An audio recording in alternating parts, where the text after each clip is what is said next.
My name is Juliet Anderson and I'm 28 years old. I was 7 years old the first time my father called me a liar in front of company. We were at my aunt's birthday dinner and I had accidentally knocked over a glass of juice. I told him it slipped. He looked at the table full of relatives and said, "She always says that. Never her fault." Everyone laughed. I didn't. That moment planted something in me, a quiet, bone-deep understanding that no matter what I said or did, my parents had already decided who I was. And for 21 years after that, I tried to prove them wrong. I dressed right. I spoke carefully. I apologized first, even when I had done nothing wrong. I built myself into someone unrecognizable just to earn a version of love that was always 2 steps ahead of me. Then I met Callum Reed. He was 31, a civil engineer with steady hands and an even steadier heart. We met at a rooftop fundraiser 3 years ago. He was there for a colleague. I was there for a client. He spilled his drink on my jacket within 4 minutes of meeting me, apologized so sincerely that I laughed instead of flinching, and by the end of the night, we had exchanged numbers and a conversation that felt like finally exhaling after holding your breath for years. He didn't need me to be smaller. He didn't flinch when I was direct.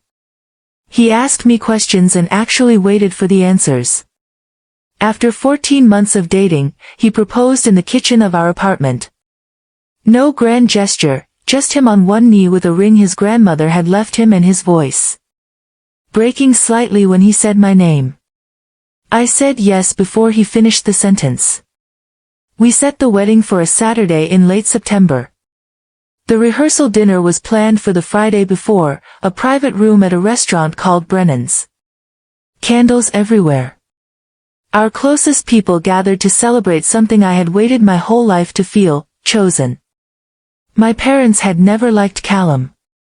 My father, Leonard Anderson, thought he was too quiet, too measured, not impressive enough by the standards he kept in his head like a ledger. My mother, Patricia, smiled at Callum's face and whispered criticisms about him the moment he left a room. I had kept my distance from their opinions for years by then. I had learned to filter them. But 14 days before my wedding, they did something I could not filter. Callum called me on a Tuesday afternoon and his voice was different. Not angry, careful, like he was holding something fragile and wasn't sure how hard he could grip it. He told me my parents had come to see him at his office without telling me, without warning. They sat across from him and told him that I had been pregnant at 22, that I had given birth to a child, and that I had abandoned that baby, walked away without looking back.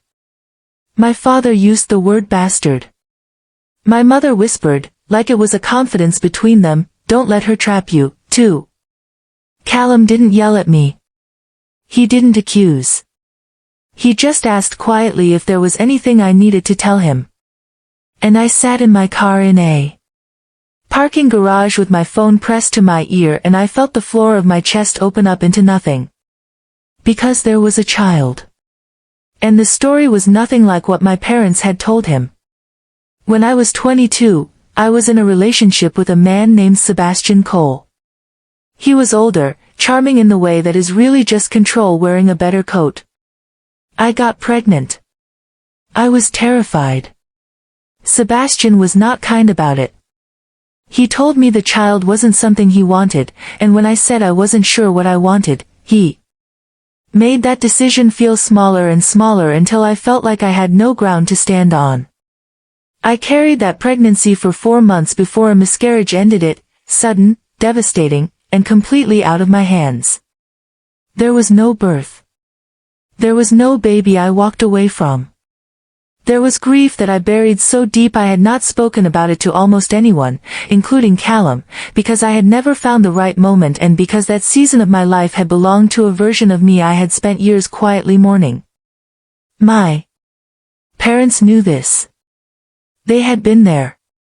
My mother had driven me to the hospital. She had held my hand in the waiting room. She knew exactly what had happened and exactly what had not happened. And 14 days before my wedding, she sat across from my fiancé and told him I had abandoned a living child. I drove to Callum's apartment that night and I told him everything. The pregnancy, the miscarriage, Sebastian, the silence I had carried. He listened to all of it without moving. When I finished, he reached across the table and held my hand and said, "I'm so sorry that happened to you." Not, "I'm sorry you didn't tell me." Not, "I'm not sure I believe you." He grieved it with me before he asked a single question. That was the man I was marrying. But the damage my parents had planted was still sitting in the room between us, and I knew it would not disappear just because Callum was good. My parents had calculated that. They knew a seed of doubt planted close enough to a wedding could split something open that no amount of love could fully close. What they did not calculate was who would walk through the door at our rehearsal dinner the following Friday and what she would be carrying when she arrived. The rehearsal dinner was supposed to be the calm before the beautiful storm of our wedding day. Brennan's restaurant had been transformed into something out of a dream, soft amber lighting draped across exposed brick walls, long tables dressed in cream linen with eucalyptus runners. Candles flickering in glass vessels that caught the light and threw it gently across the faces of the people we loved most. Callum stood near the bar with his brother, laughing at something, his collar open, his eyes finding mine every few minutes across the room the way they always did. Like checking that I was still real. For a moment, standing in the doorway in my navy dress, I almost let myself believe that the previous 2 weeks had not happened. That my parents had not done what they had done. That the wound was already sealed. My parents were seated at the far end of the table. My father was on his second drink.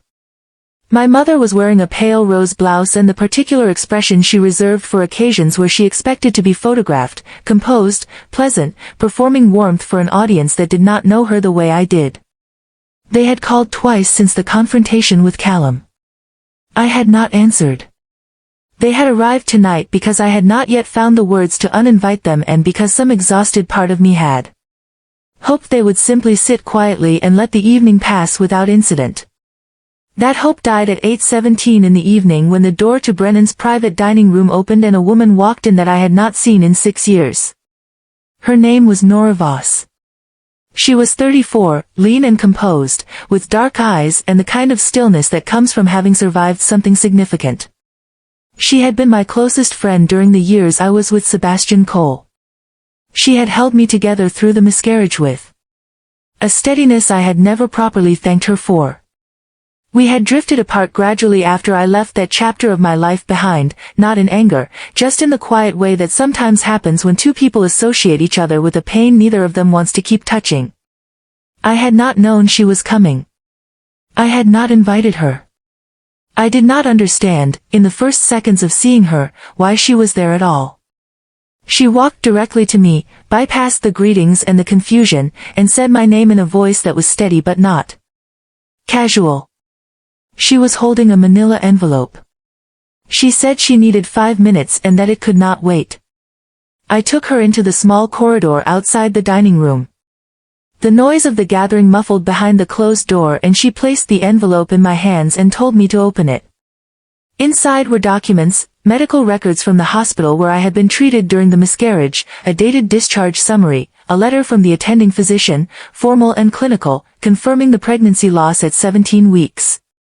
And beneath those, a printed series of text messages, screenshots, time-stamped and clear, between my mother, Juliet Anderson, and Sebastian Cole. The oldest message was from 3 months ago. In it, my mother had reached out to Sebastian directly. She had asked him to confirm, if anyone ever asked, that I had given birth to a living child and placed it for adoption without telling him. Sebastian, to whatever credit he had refused. He had told her that was not what happened and that he wanted no part of it.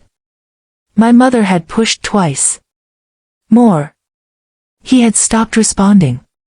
Nora had obtained these because Sebastian, feeling uneasy about the exchange, had contacted her.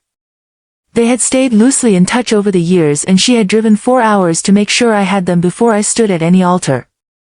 I stood in that corridor for a long moment with the papers in my hands and something very quiet happening in the center of my chest. It was not rage, exactly. It was something older and more complete than rage.